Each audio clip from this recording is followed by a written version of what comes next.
Wowo kembali ke desa. Ya, kali ini di bulan suci Ramadan.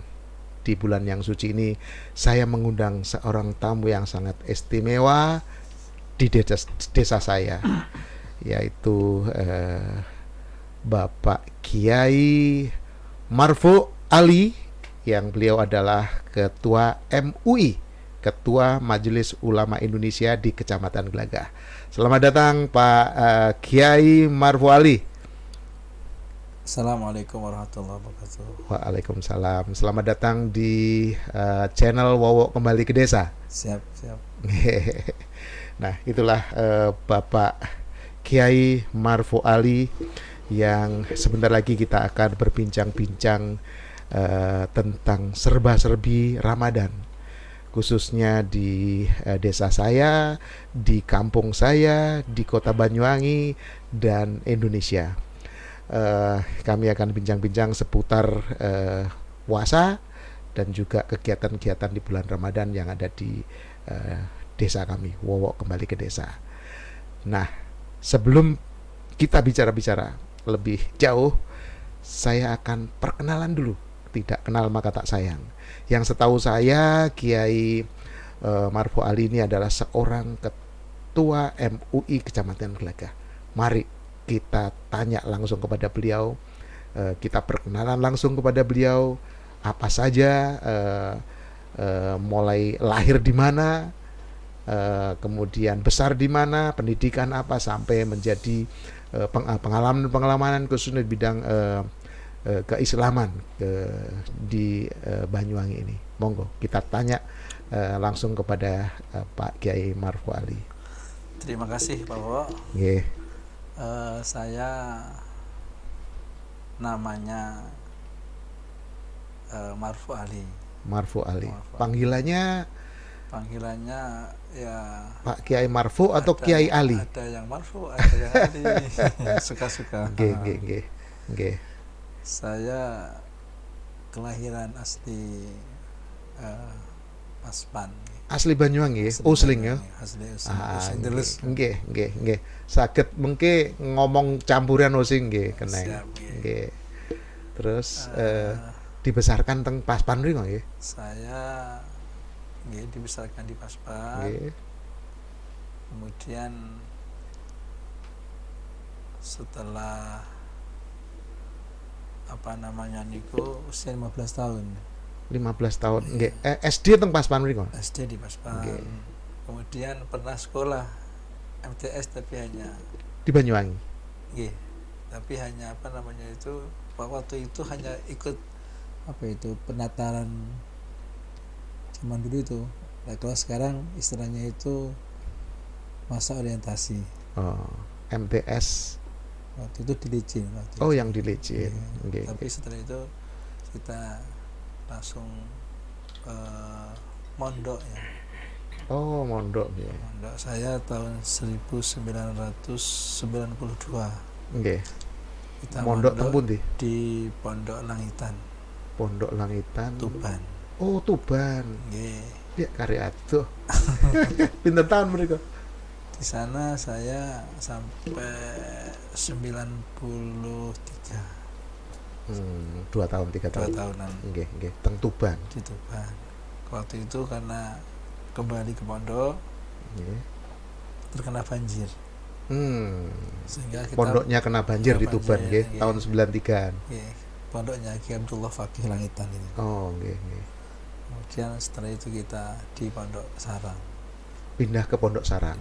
Di Ma'hadul Ilmi Asy'ari. Kota di Rembang. Di Rembang. Dekat dengan Tuban mriku nggih. Di Rembang. Hampir berdekatan dengan ke barat perbatasan. Nggih. Berapa tahun mriku? Sampai 2000.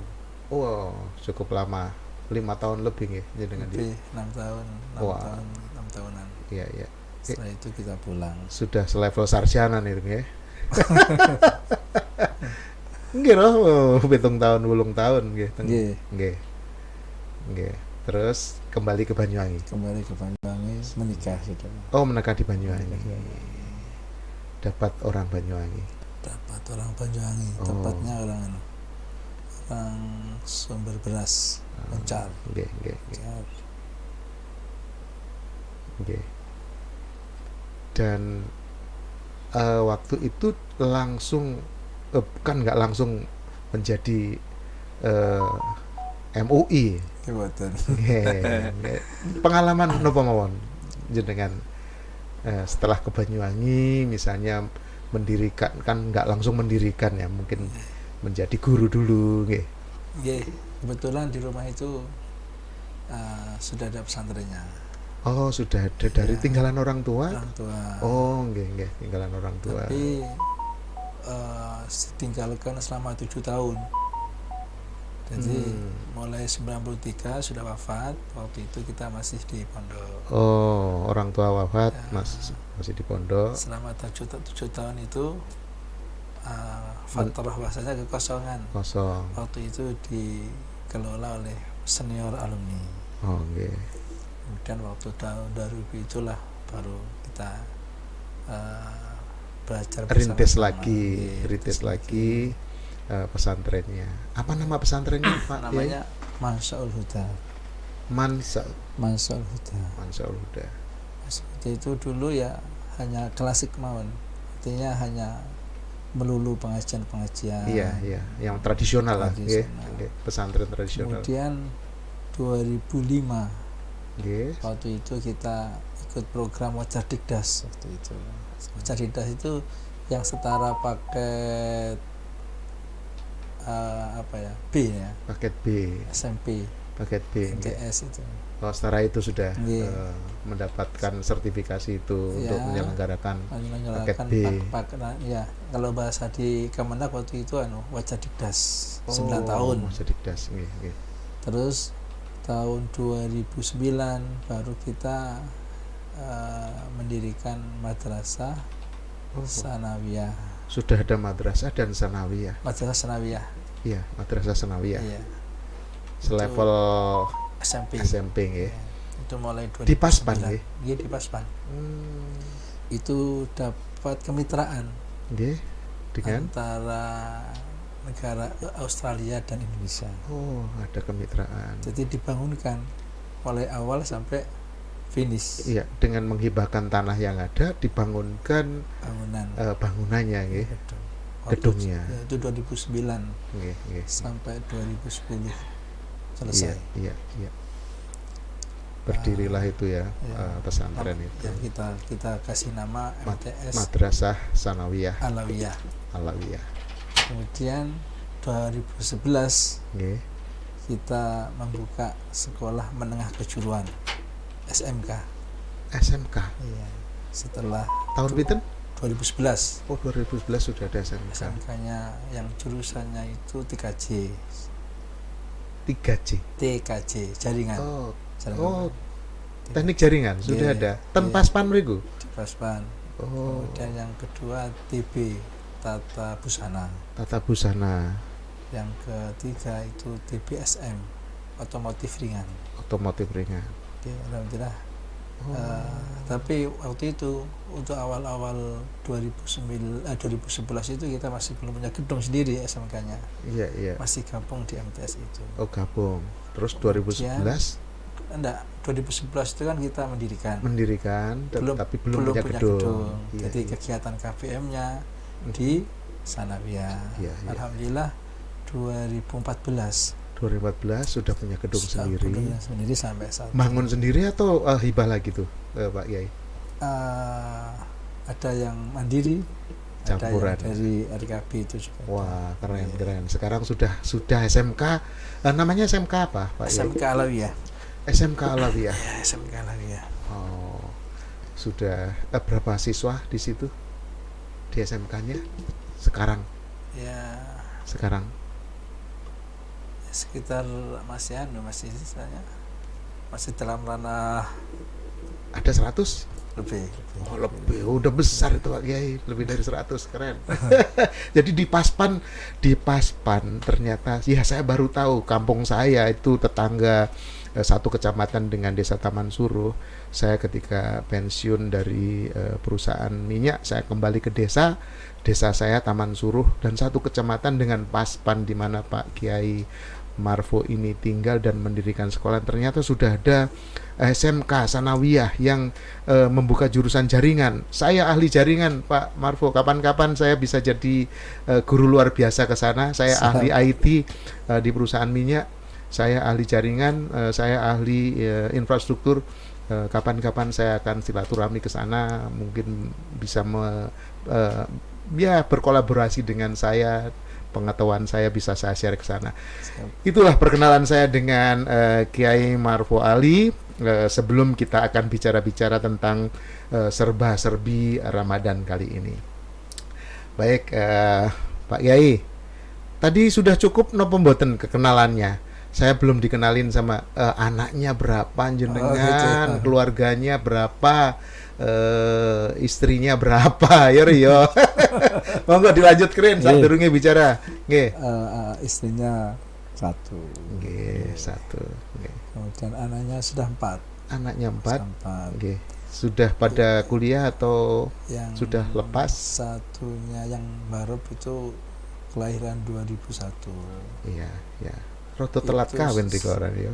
Sekarang sudah di mondok di Taman Tilas. Oh, di Sarang sana. Oh, di Sarang juga ya, mengikuti jejak bapaknya ini. Laki-laki. Laki-laki. Kemudian yang nomor 2 itu di Ploso. Oh, di Ploso. Mengikuti jejak kakeknya. Kakeknya di sana. Oh, di Ploso nggih. Kemudian yang nomor 3 sama yang keempat tuh Putri. Masih di rumah semuanya. Sekarang masih seumuran SMP, SMA. Untuk yang nomor 3 itu kelas 3 Sanawiyah. Oke, SMP itu. Okay. Untuk yang kecil itu masih PAUD masih ya, kecil. masih Oh, kecil. berarti nggih roto telat kawin jenengan ikaton. Nggih, itulah perkenalan kita dengan Kiai Marfo Ali yang Ketua MUI Kecamatan Gelagah. Kali ini kita akan bicara serba-serbi tentang Ramadan, khususnya bulan puasa ini. Pak Kiai, bisa disampaikan kepada umat Islam khususnya di Banyuwangi dan sekitarnya dan juga nasional, apa yang menjadi landasan atau dalil-dalil puasa ini? Monggo jenengan sampai akan sak turunge kita bicara tentang serba-serbi yang lain. Oke, siap. Okay. Kaitannya masalah puasa ini ya adalah memang sebuah kewajiban perintah yang untuk referensi atau dalilnya sudah dinas dalam Al-Quran. Iya. Dalam surat Al-Baqarah itu yang sudah masyhur atau maklum kita ketahui bersama yang berbunyi ya ayyuhalladzina amanu kutiba alaikumussyam kama kutiba alal ladzina min qablikum la'allakum tattaqun. Jadi puasa ini adalah sesuatu yang keharusan bagi setiap muslim mukallaf ya, untuk menjalankan di bulan puasa selama 1 bulan penuh. Tidak berpuasa kecuali bagi mereka yang ma'dzur atau ada uzur. Di bulan puasa ini adalah bulan yang penuh keberkahan. Dilipat gandakan kebaikan. Yeah. Kalau di bulan-bulan selain puasa, artinya bulan-bulan yang lain, itu kalau kebaikan 1 itu berbanding 10. Jadi kalau berbuat baik di bulan puasa itu 10 kali lipat. 1 berbanding 1000. Oh, 1000 kali lipat. 1000 kali lipat. Nggih. Sampai itu ibadah di bulan puasa kalau yang dilakukan itu adalah ibadah sunnah, itu diberi pahala oleh Allah itu seperti pahalanya melakukan ibadah wajib yang dilakukan di selain Ramadan. Yang di sunnah yang di Ramadan ini. Tapi kalau melakukan yang sunnah tadi seperti tadi tarawih atau salah sunat yang lain itu diberi pahala oleh Allah seperti melakukan ibadah wajib di selain Ramadan. Tapi kalau melakukan ibadah wajib di bulan suci Ramadan itu diberi pahala atau diganjar oleh Allah Subhanahu wa taala sama melakukan ibadah wajib 70 kewajiban.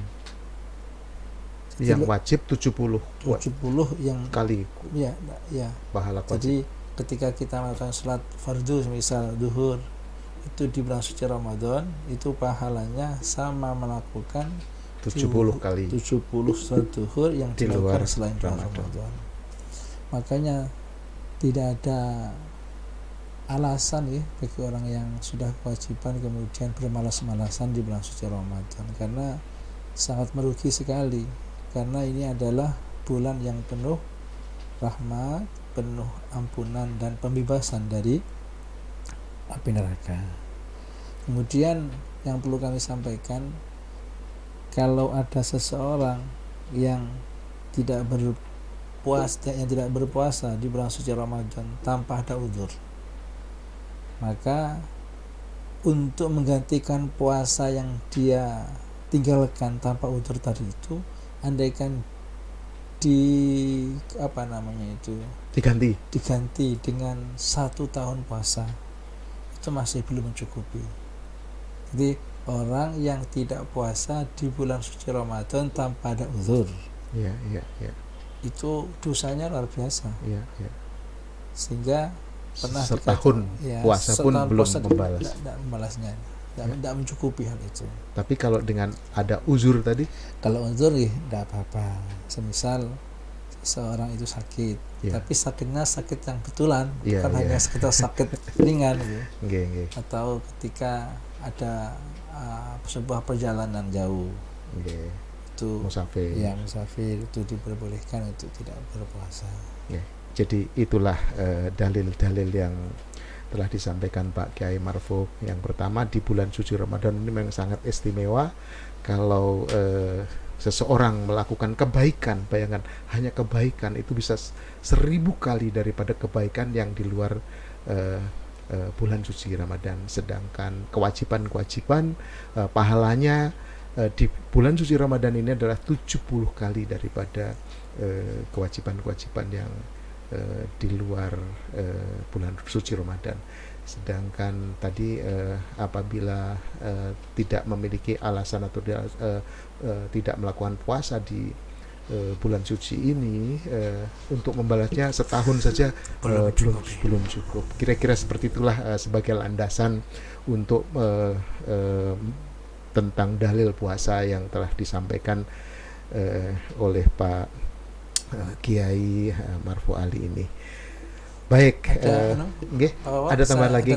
Monggo. Kami ingin menyampaikan ingin memperjelas kaitannya masalah yang berkembang, berkembang biasanya orang-orang itu ketika cara di kampung kan beduk, beduk setengah, atau ketika sudah maghrib, itu apa yang harus kita lakukan terlebih dahulu? Ketika maghrib. Ketika maghrib beduk ditandai dengan beduk itu ya maksudnya. Biasanya seperti itu. Nah, ketika itu sudah masuk waktu maghrib, apa yang harus kita lakukan? Yang pertama adalah kita berdoa dulu, jangan langsung madang doanya, doanya dulu. Jadi doanya ini seperti ini, bahwa ya Azimu ya Azim, anta ilahi la ilaha illa ghairuk, ighfir li dzambal azim, fa innahu la yaghfiru dzambal azim illal azim. Ini adalah doa yang dibaca sebelum iftar, sebelum berbuka. Nah, doa ini kalau dilazimkan atau selalu dibaca, insyaallah bisa menjadikan Allah itu cinta. Nah, setelah itu baru kita Batalkan iftar, ya membatalkan dengan air dengan atau dengan kurma kalau ada. Kalau tidak ada ya monggo dengan air putih. putih. Nggih, nggih. Setelah itu setelah iftar, setelah berbuka, baru kita membaca doa yang seperti yang di itu radio-radio itu Apa atau itu? TV-TV, Allahumma Allahumma qasamtu. lakasumtu Ya. wa Nggih, bika amantu wa ala rizkika aftartu bi rahmatika ya arhamar rahimin. nggih. Ini yang perlu kami ingin sampaikan. Artinya Nggih. tidak langsung ketika Beduk. maghrib ya sudah tiba atau beduknya ditabuh langsung bukan Allahumma lakasumtu dulu, Iya, iya, tapi doa. tapi doa yang tadi. Doa apa namanya tuh, Pak Yai? Yang Ya tadi? doa iftar, Doa iftar. doa mau berbuka itu. Oh, doa. Allahumma ya adim tadi, ya adim Ya. tadi itu. Setelah itu iftar, Ya. baru Allahumma lakasumtu. Kasumtu. Sementara ini yang beredar kan tidak seperti itu. Iya, iya, iya, iya. Jadi yang beredar saat ini kan ketika deng Langsung. ataupun langsung Allahumma lakasumtu. Iya, iya, iya. Kemudian wabika amantu. Kalau Ya. menurut hemat saya nggak seperti itu. Iya, Ini yang perlu kami ingin Ya. sampaikan disosialisasikan atau supaya teman-teman disosialisasikan. lebih afdol lah ya, Ya. ininya ibadahnya. Siap. Nggih, nggih. Baik, itulah tentang dalil-dalil puasa dan tambahan dari Pak Kiai Marfu tadi. Nah, sekarang kita bicara dengan yang lain-lain ini tentang serba-serbi bulan puasa. Khususnya di Banyuwangi nih, ketika saya masih kecil, bulan puasa ini selalu kami nanti-nanti. Jadi ada istilahnya sebelum bulan puasa itu ada penampan. Adanya aja di Banyuwangi penampan. Ini beda lagi kalau saya pernah hidup di Riau. Di Riau itu maaf-maafan. Jadi ada permintaan maaf dengan teman. Itu tidak di Banyuwangi. Kalau di Banyuwangi ada penampan, selamatan, bahkan sampai kemarin beberapa yang lalu ketika puasa akan datang di Banyuwangi, saya diundang oleh adik saya. Selamatan Pak Kiai. Selamatan besar-besaran itu di Kemiren itu menyambut namanya penampan ini. Nah, dan banyak lagi keindahan-keindahan yang lain di Banyuwangi ini. Saya ingat Ngeruah mungkin bahasanya. apanya? Bahasa ngeruah. Oh, ngeruah itu penampan itu ya, Pak Kiai. Ngeruah. Selamatan nih ya. Di bulan Syaban, kemudian waktu itu setelah itu mendekati Ramadan biasanya Ngeruah ya. Iya, dengar ngeruah juga. bahasanya ya. Ya, tapi istilah Banyuwangi itu penampan. Penampan. Iya, penampan itu di Banyuwangi, tapi di tempat lain nggak ada penampan, nggak tahu. Ada ya. Iya, bahasa apa itu. Nah, itulah indahnya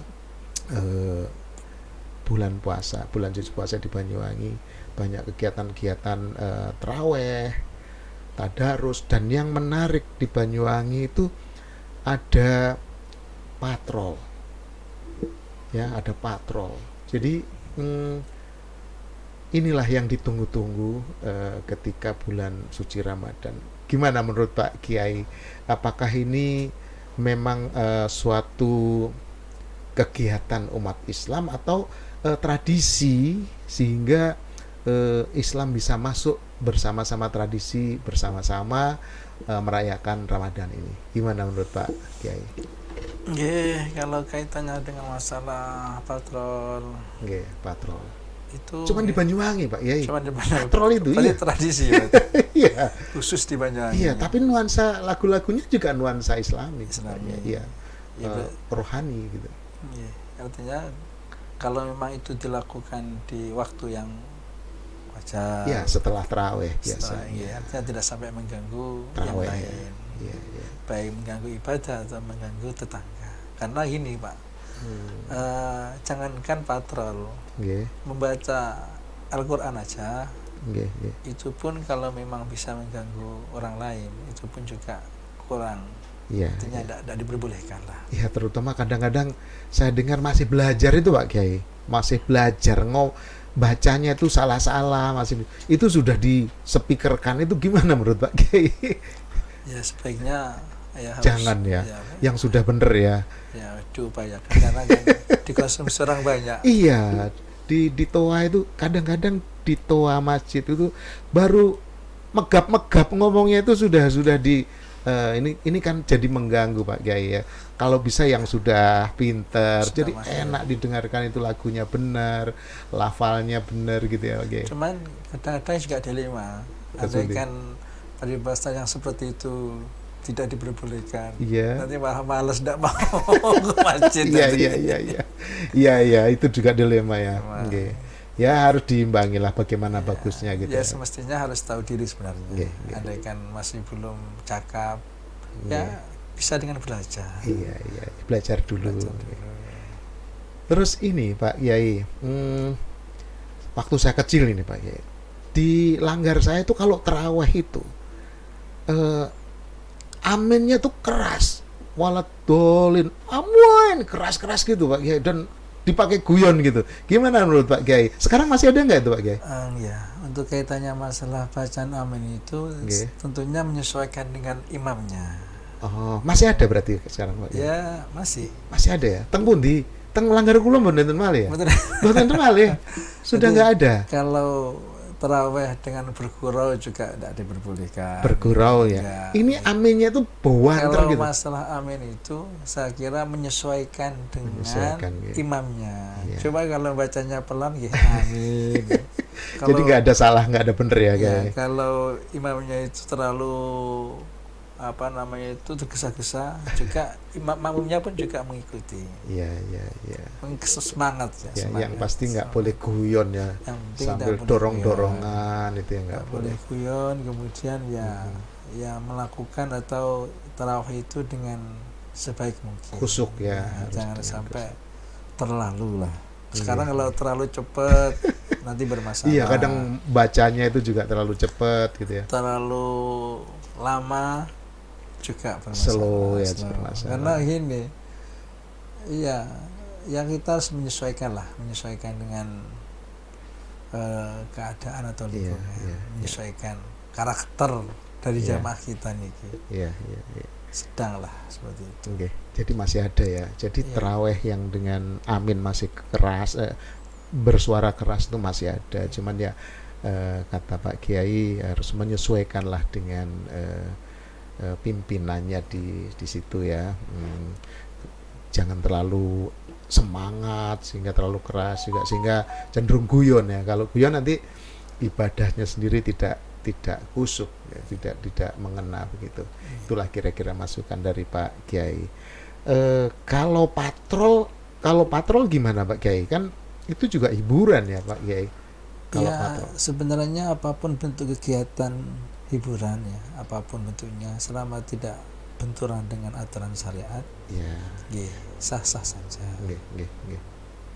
Ya, apalagi musik patrolnya itu gending-gendingnya itu Islami, gending-gendingnya itu untuk pemujaan, untuk Islami atau bahasanya dakwah lah. ya dakwah bahasanya. Ada istilah itu, ada sebuah dorongan untuk supaya Iya. berbuat baik Nggih. atau untuk semangat beribadah dan lain sebagainya.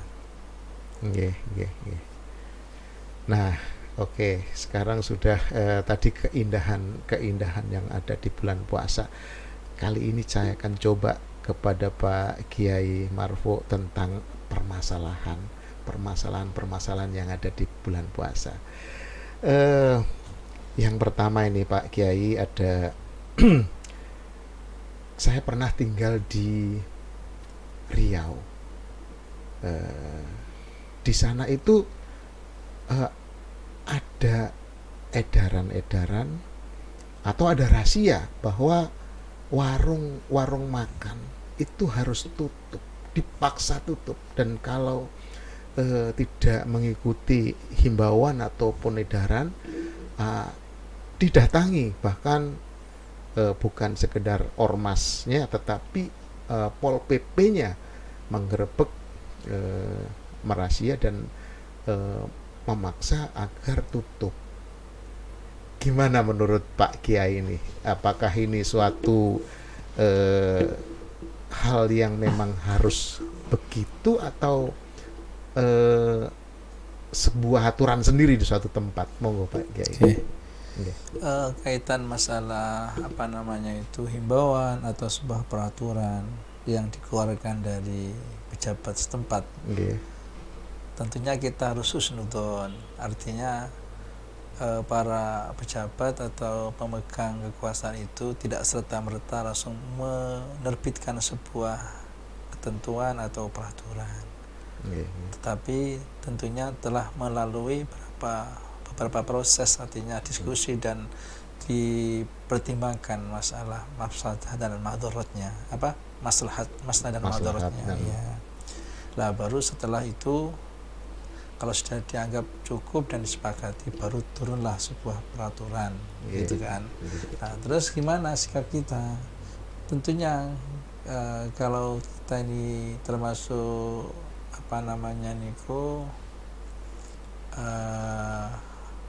yang taat aturan, ya, termasuk masyarakat yang taat aturan, tentunya kita harus mengikuti apapun yang diputuskan oleh pemerintah setempat itu, pemimpin itu, terlepas daripada hal yang lain. Artinya bagaimana?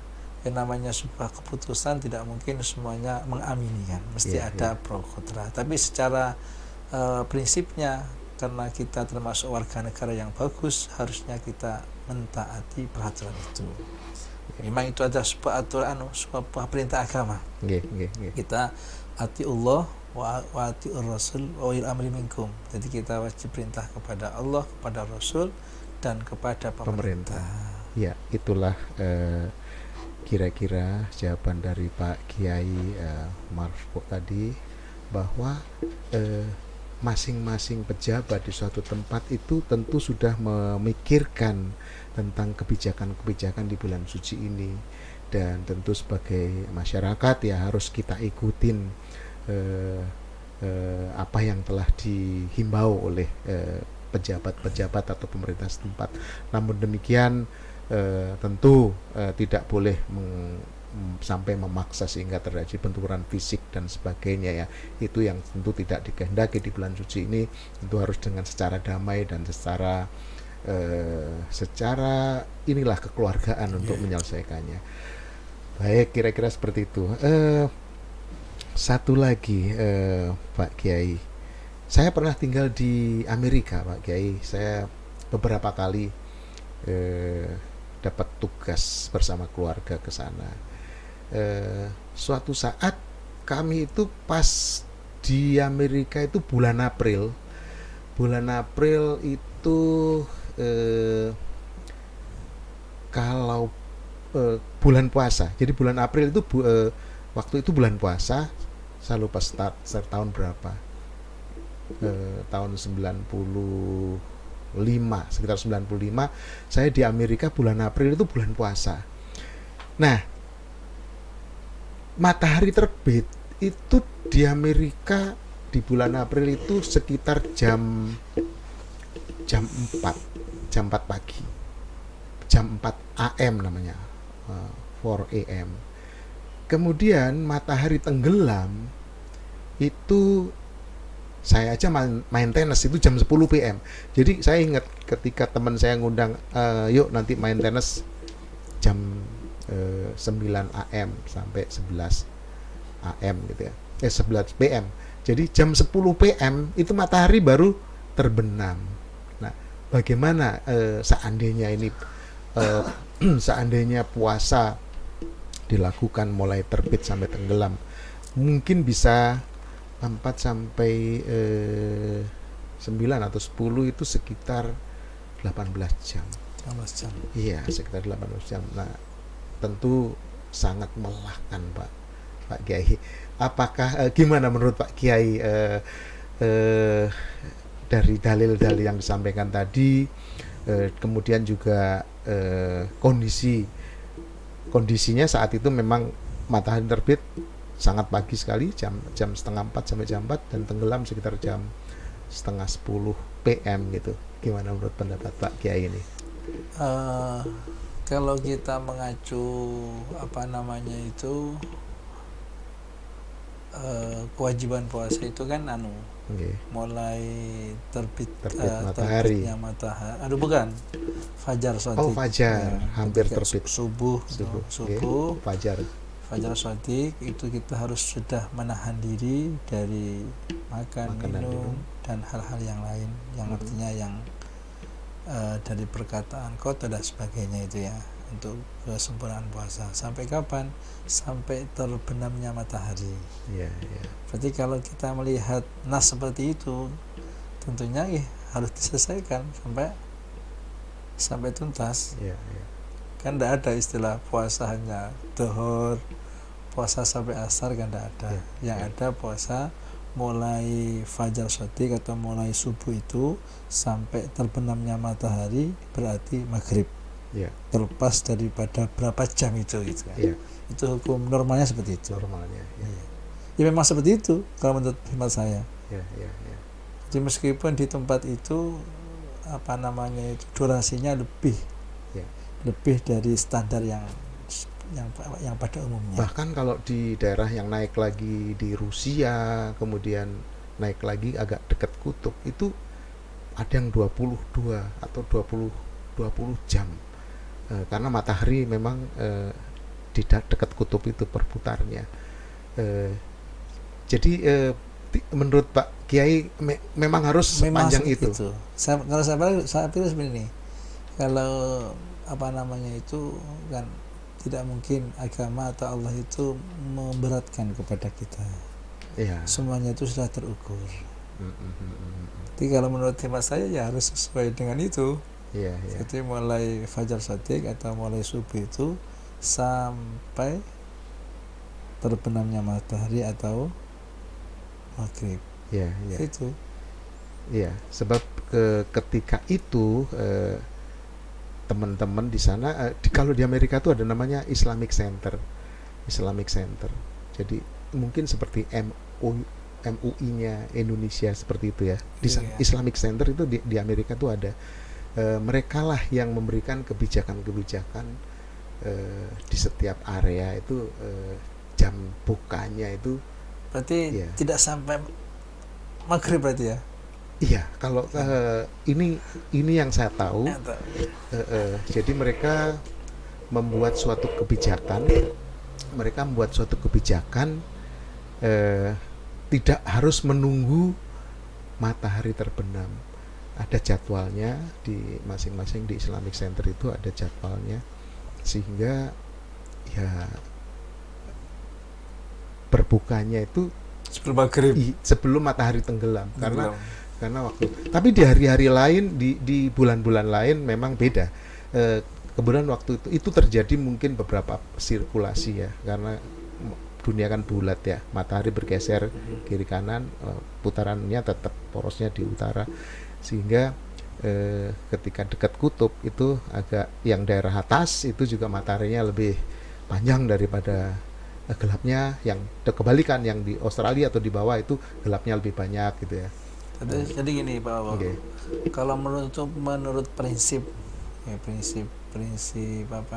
itu dalilnya ya, yang kita miliki seperti memang itu. harus terbit sampai tenggelam.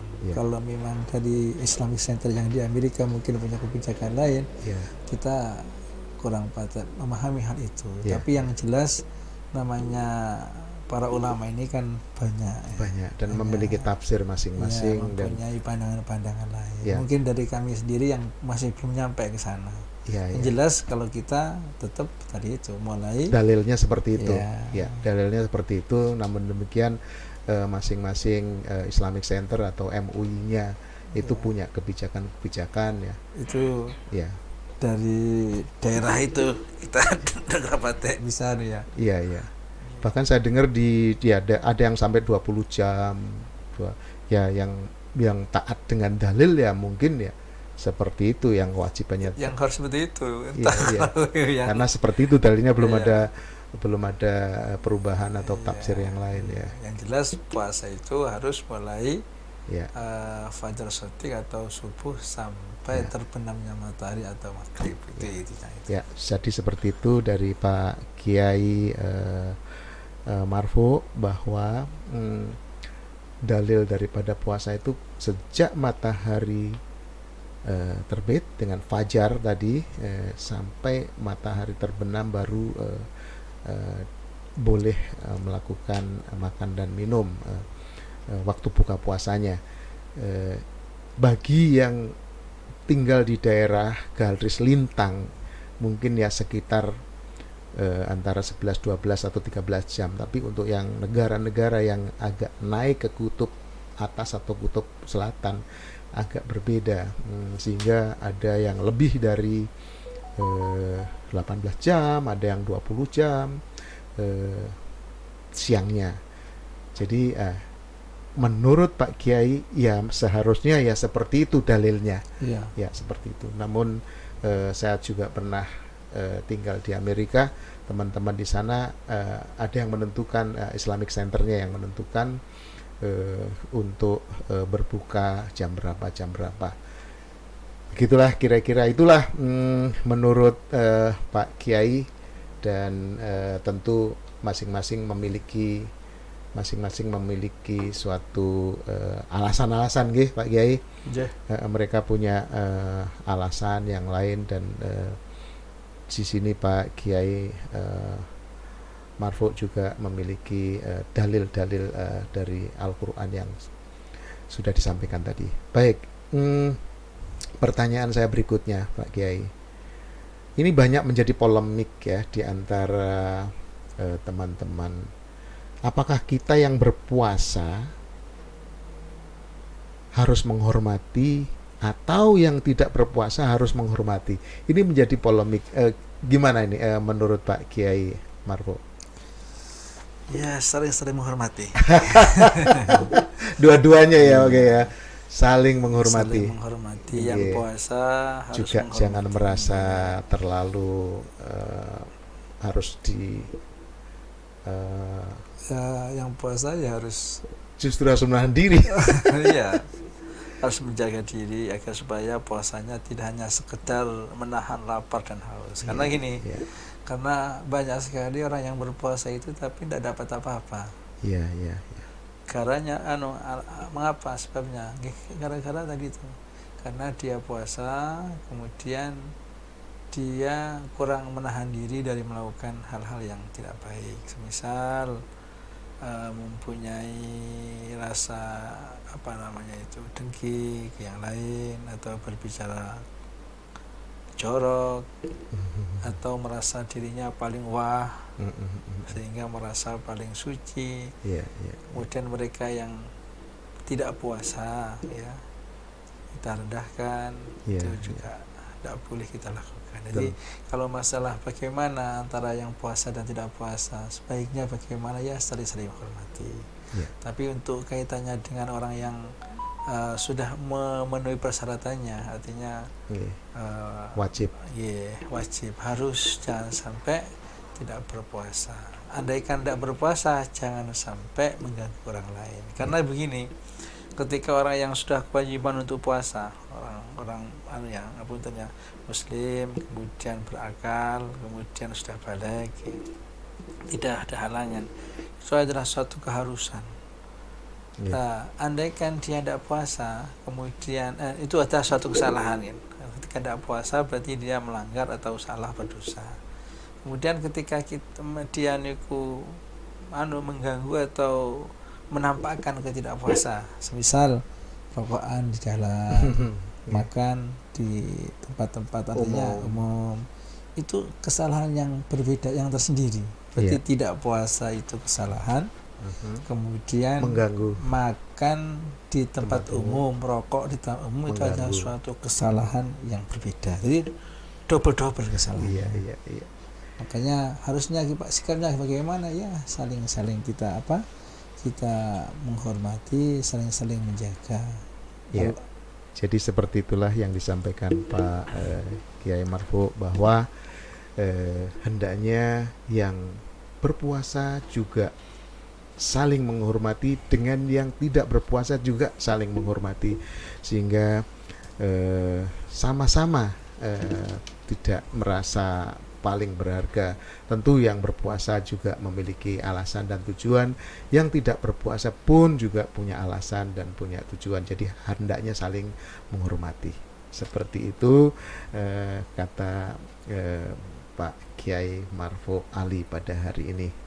Baik, selanjutnya Pak Kiai, saya ingin ngajak membahas ini, membahas surat nih. Ada surat di bulan suci Ramadan, surat edaran dari Bupati Banyuwangi. Ini saya ingin mendapat tambahan wawasan aja dari Pak Kiai Marfo, bahwa ada 6 anjuran ini Pak Kiai, ada 6 anjuran. Yang pertama mungkin ini berapa dalam seminggu wisata diizinkan buka 6 hari dan 1 hari tutup. Saya nggak tahu ini maksudnya apa. Jam bukanya adalah jam 8 sampai jam 5 dan mulai lagi dan 20.30 sampai 23. Kalau waktunya saya memahami destinasi wisata itu diharapkan bukaannya jam 8 pagi sampai jam 5, dan setelah jam 5 sampai jam 5 sampai jam kemudian cuma 20.30 sampai jam 23 ini waktu antara jam 5 sampai jam 20.30 ini adalah waktu untuk beribadah, berbuka dan sebagainya. Tapi untuk hanya dibuka 6 hari, yang 1 hari ini mungkin dimaksudkan untuk istirahat ya, atau bersih-bersih mungkin ya. Itu bagi destinasi wisata tidak begitu masalah. Yang berikutnya adalah yang poin nomor 3, karaoke dan hiburan malam. Nah, hiburan malam ini agak luas menurut saya. Itu harus tutup selama bulan puasa. Karaoke dan hiburan malam harus tutup selama bulan puasa. Nah, gimana menurut Pak Kiai ini? Karaoke dan tempat hiburan malam ditutup. Kira-kira apa maksudnya nih Pak Kiai? Ya mungkin itu sebagai bentuk toleransi mungkin ya. Untuk toleransi. Menghormati tadi itu. Menghormati ya. Kalau kita pandang dari sisi agama, tentunya apapun hiburan yang mengandung kemaksiatan itu adalah sesuatu yang memang tidak diperbolehkan, terlepas daripada bulan Ramadan atau tidak. Ya, kalau dalam sisi pandang agama. Iya, mestinya maksiatnya kan yang dilarang. Iya, karaoke misalnya, karaoke lagu-lagu rohani, kenapa nggak boleh? Misalnya karaoke-nya boleh lagu-lagu. Mungkin karena identik ketika identik ya. rasa seperti itu identik dengan maksiat begitu ya. Ya, ini ya, mungkin ya. bentuk dari larangan agar maksiatnya yang dihindari ya, Pak Kiai. Hiburan malam.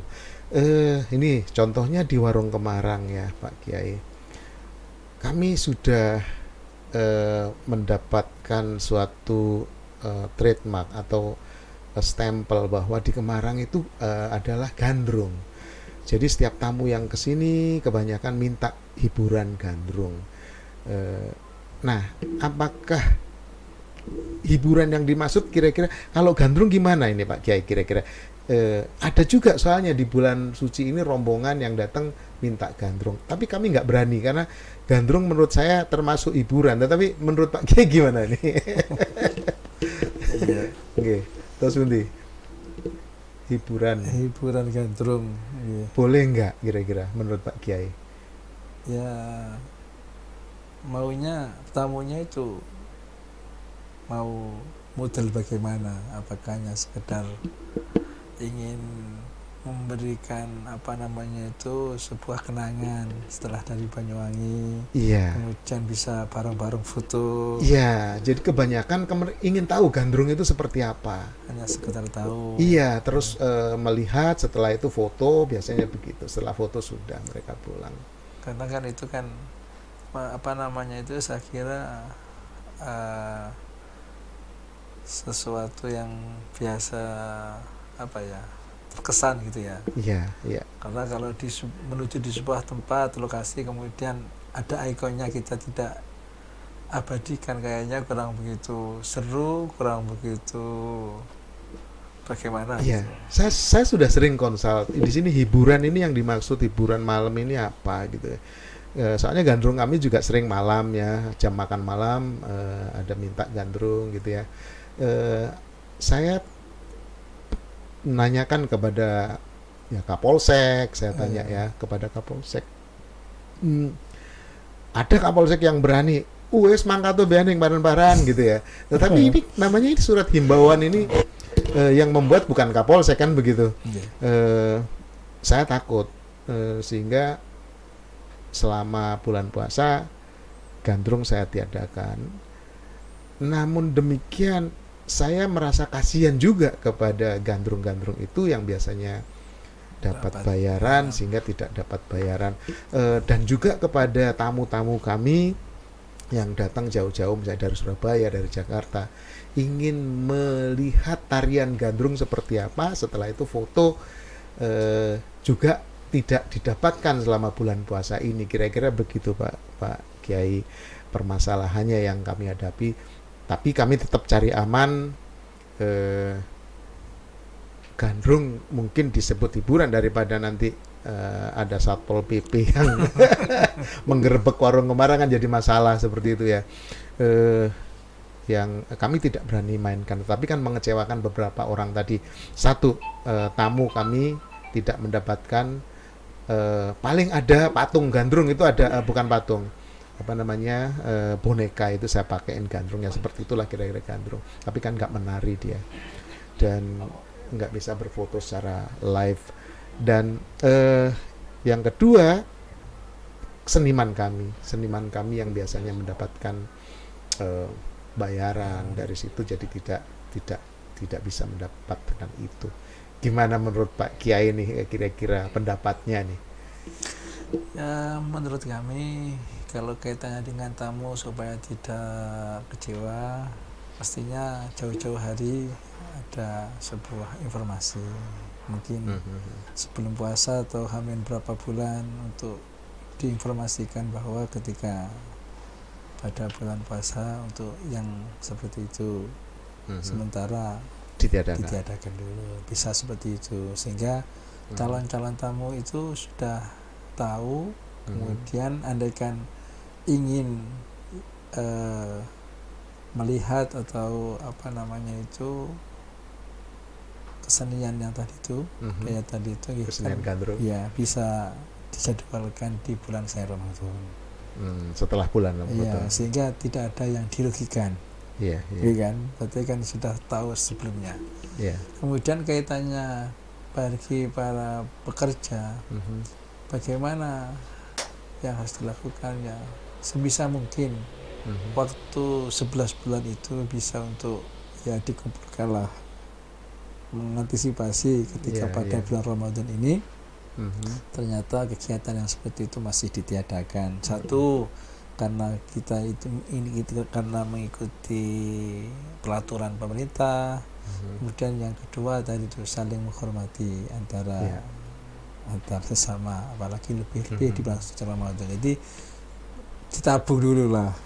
Atau kalau tidak seperti itu, harusnya cari alternatif lain agar supaya dapurnya tetap jalan, kan gitu kan. Iya. Jadi para seniman atau pekerja hiburan malam ya, selama bulan puasa ini ya harus mencadangkanlah dari masukan sebelumnya, itu nasihat dari Pak Kiai. Dan informasi ini juga harus disampaikan kepada turis-turis yang datang ke Banyuwangi bahwa segala bentuk hiburan malam, saya nggak tahu apakah termasuk gandrung, sebenarnya grey ya, masih satu masalah yang grey, abu-abu, apakah yang dimaksud hiburan malam itu termasuk gandrung atau tidak. Itu terserah pada masing-masing pelaku usaha. Yang jelas di warung Kemarang selama bulan puasa kami tiadakan. Kami jadikan kesempatan pada seniman untuk ayo berkarya. Saya ajak seniman kami untuk rekaman, untuk menciptakan lagu.